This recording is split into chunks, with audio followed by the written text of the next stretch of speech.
어, 네, 그러면 이제 터키, 네, 그리스 성진순례 간증을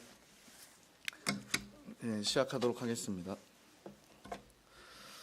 네, 일단 첫 번째로 이게 터키 그리스 성지순례를 가게 된 이유는요. 어떻게 하면 좀 더 그리스도인답게 살 수 있을까? 이 질문을 제가 이제 고등학교 3학년 그 올라오는 겨울방학 때 제 스스로에게 던졌던 질문인데요. 이 답을 이 답을 좀 생각하면서 있다가 생각하면서 있었는데 광윤 형제님께서 저에게 전화가 와서 같이 터키 그리스 성지 순례를 가지 않겠냐.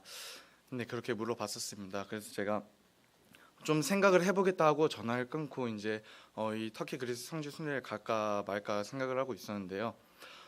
좀 생각을 해보니까 왠지 이 터키 그리스 성지 순례를 가면 좀 더 이 질문에 대한 해답을 찾을 수 있을 것 같아서 부모님께 말씀을 드렸더니 다행히 허락을 해주셨고 그렇게 해서 이 터키 그리스 성지 순례를 가게 되었습니다.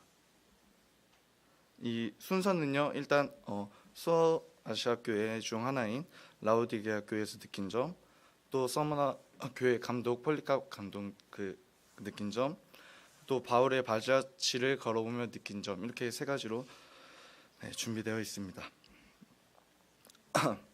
네, 첫 번째로 라우디게아 교회인데요. 네, 성도님들이 다들 아시다시피 라우디게아 교회는 책망만 받은 교회입니다.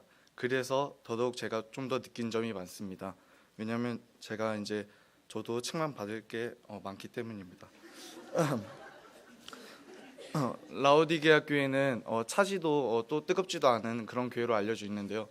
저는 처음에 이 글을 봤을 때 이제 저희 나라 말에 우리나라 말에 중간만 해라, 중간만 가라 이런 말이 있지 않습니까? 그래서 미지근하면 중간만 간 건데 중간 정도 한 것인데 괜찮지 않나 이런 생각을 해봤는데 이제 가고 나서 보니까 이 미지근한 사람들이란 무사 안일주의에 빠져서 그냥 습관적으로 종교 생활을 해도 괜찮다고 생각하는 자들이었습니다.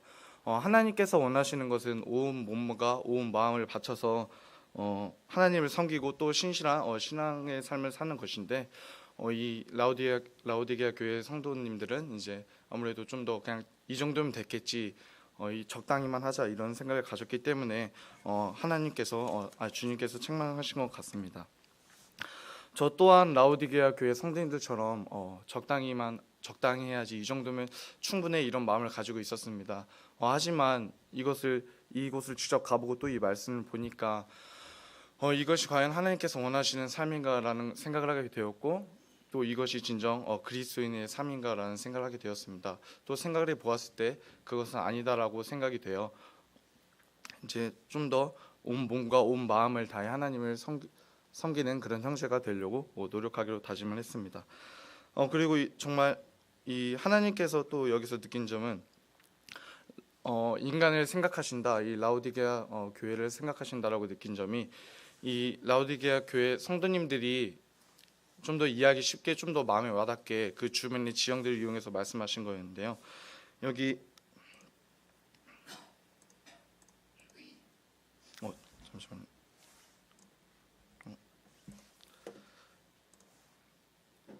여기 이곳이 지금 파묵칼레라는 곳인데, 아까 광명진이 보여주셨다시피 여기서 이제 뜨거운 온천물이 나옵니다. 근데 막상 제가 담가 보니까 그렇게 뜨겁진 않았는데요. 아무튼 그 시절에는 뜨거웠다 하니까, 이 뜨거운 물이 이제 여기 이 온수관을 통해서 라우디게아로 오면 또 미지근해졌다고 합니다. 그리고 여기 호나젠산에 있는 계곡에 있는 이 시원한 물도 라우디게아 그 지역으로 오면 또 미지근해졌다고 해서 정말 하나님께서 이 라우디게아 교회 성도님들이 이해하기 쉽게 말씀을 해주셨구나 하면서 하나님께서 인간을 생각해 주신다는 걸 다시 한번 느끼게 되었습니다.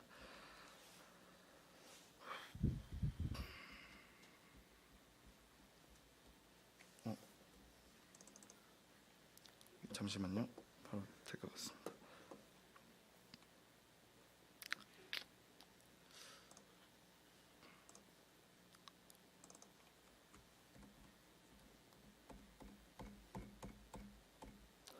네. 그리고 또 여기서 본 것이 주님의 관점인데요. 이 라오디게아 성도님들은 나는 부자라 부여하여 부족한 것이 없다라고 생각했지만 주님은 라오디게아 성도들을 공고한 것, 가련한 것, 가난한 것이라고 말씀하셨습니다. 이것을 보았을 때 나의 관점과 주님의 관점은 다르다는 것을 좀 느끼게 되었고 내가 옳은 것이라고 보는 것을 주님께서는 그러다라고 말씀하실 수 있겠구나라는 생각을 하면서 나의 관점이 아닌 오직 주님의 관점으로 이 모든 것을 보기 위해서 좀 말씀을 많이 읽어야겠다는 생각을 하게 되었습니다. 네, 두 번째로는 서머나 교회 감독 이제 폴리캅 형제님인데요. 이게 순교 장면을 그린 그림인데 이야기를 들려드리자면 이제 여기 있는 그 관리가 이 폴리캅 형제님을 잡아오라고 했나 봐요. 그래서 이제 막상 데려오니까 너무 늙은 거예요. 그래서 굳이 죽이지 않아도 뭐 그렇게 큰 영향력을 어차피 몇 년 있으면 죽을 것 같아서 그냥 여기서 예수를 모욕해라 그럼 살려주겠다라고 말했는데 그때 이제 폴리캅 형제님께서 나는 86년 동안 그분을 섬겨왔는데 그동안 그분은 단 한 번도 나를 부당하게 대우하신 적이 없습니다. 그런데 내가 어찌 이제까지 섬겨온 나의 왕 그리스도를 모독할 수 있겠습니까? 너무 아름다운 고백이죠. 이 고백을 듣고 나서 처음에 제가 너무 부끄러웠습니다. 왜냐하면 저는 조그만 힘든 일이 있어도 조그만 어려운 일이 있어도 하나님께 불평하고 짜증내고 그러는데 이 폴리캅 형제님께서는 정말 바로 죽기 직전인데도 하나님을 모욕하지 않고 하나님께 불평 불만 없이 그냥 그 순교 당하시는 모습에 정말 이게 참된 그리스도인이구나라고 생각을 하게 되었습니다. 그리고 여기 이제 옆에 있는 이 분은 레이몽드 페레라고 이 그림을 그린 사람인데요. 이게 무슨 의미가 있냐? 바로 다음은 내 차례다. 나도 이제 폴리캅 형제인처럼 순교할 준비가 되어 있다라는 의미를 가지고 있습니다. 네, 그리고 내려오는 이야기로는 이제 불을 붙였는데 그 불이 이제 불길이 배에 도처럼 타오르며 폴리캅 형제를 보호했다고 합니다. 그래서 나중에 병사가 칼로 찔러서 순교했다고 전해집니다. 저희가 이 폴리캅 기념교회 형제님의 기념교회에 가보면서 순교에 대해 좀 다시 한번 생각을 하게 되었습니다. 중학교 3학년 때 이제 구원을 받고 침례 받고 순교에 대해 생각을 해봤는데 내가 이게 단두대나 약간 머리에 총을 딱 한 번에 그렇게 그때 생각으로는 고통 없이 한 번에 가는 순교는 할 수 있을 것 같다. 하지만 이렇게 화형이나 뭔가 고문을 당하면서 죽어가는 그런 순교는 많이 힘들 것 같다 했는데 이 폴리캅 형제님을 보면서 또 말씀에 순종하는 모습, 내가 죽도록 충성하는 이 말씀에 순종하는 모습을 보면서 나도 만약에 순교한 일이 온다면 이렇게 폴리캅 형제님처럼 멋진 말 한마디 남기고 순교하면 좋겠다라는 생각을 가지고 되었고 순교에 대해서 좀 더 생각을 해보게 되었습니다. 네, 그리고 바울의 발자취를 걸어보면 느낀 점은 일단 첫 번째는요. 선한 의도라도 주님의 뜻이 아니면 주님께서 막으신다라는 걸 깨닫게 되었습니다. 바울이 2차 전도 여행의 목적지는 예배소였습니다.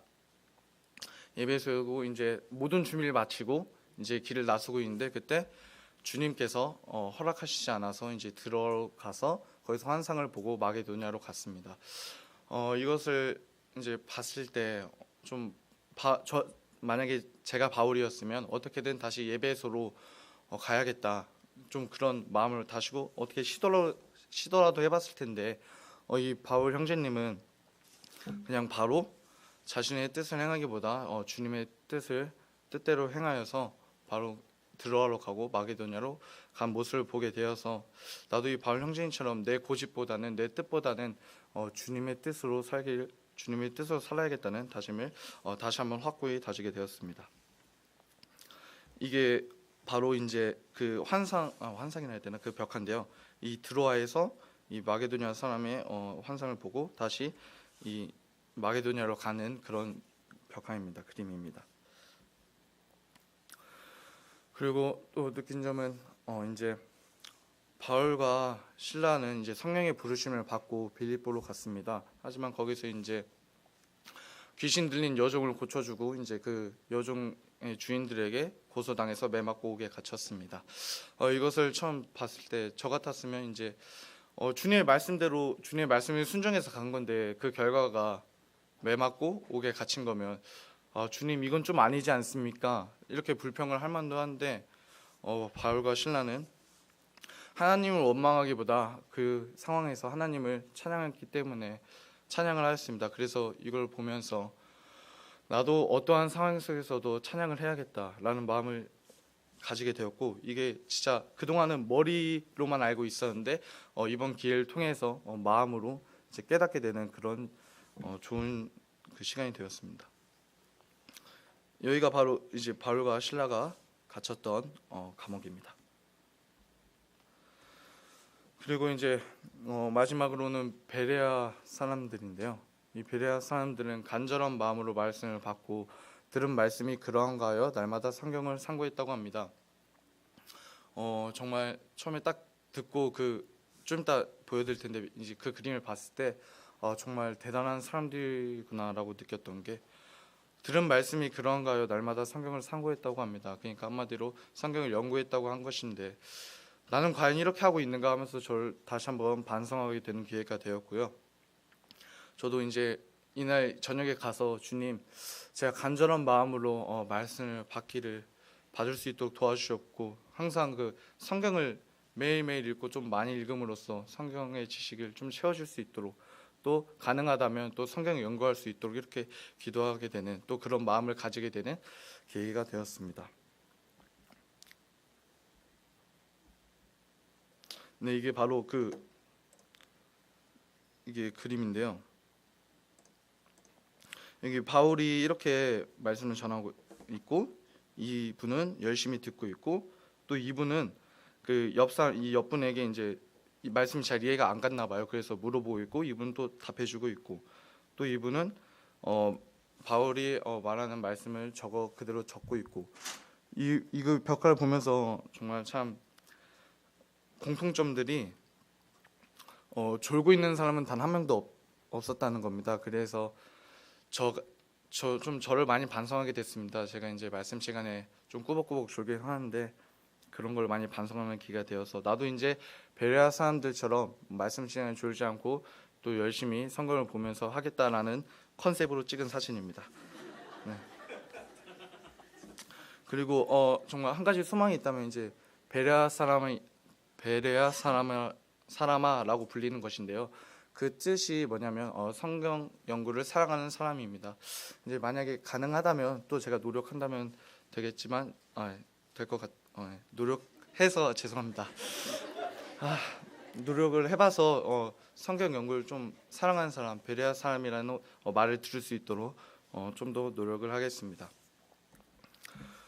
터키 그리스 성지순례 갔다 와서 정말 아주 유익한 시간이었던 것 같습니다. 왜냐하면 많은 교훈들도 얻고 또 그 질문에 대한 답을 찾은 것 같아서 정말 유익한 시간이었고요.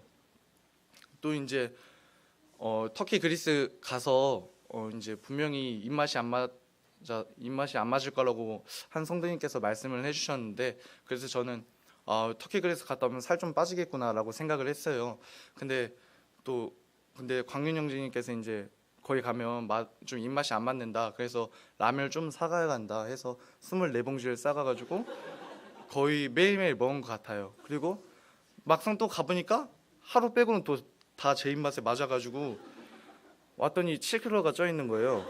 그래가지고 어머니께서 터키 그리스에서 아들이 와야 되는데 웬 돼지가 왔냐고 말씀하셔가지고 그 말을 듣고 좀 원래 다이어트 생각이 없었는데 좀 그래도 게으름 피우지 않고 좀 다이어트 해야겠다는 생각이 들었고요. 그리고 이제 터키 그리스 가서 이제 많은 성도님들을 만났는데, 그 성도님들이 이스라엘도 꼭 가봐라, 괜찮다, 많은 유익한 시간이 될 거라 하는데, 괜찮으시죠 어머니 아버지? 주님께서 허락해 주신다면 네, 다시 한번 이스라엘 가봐서 좀 많은 것들을 느끼고 경험하고 싶습니다. 네, 감사합니다.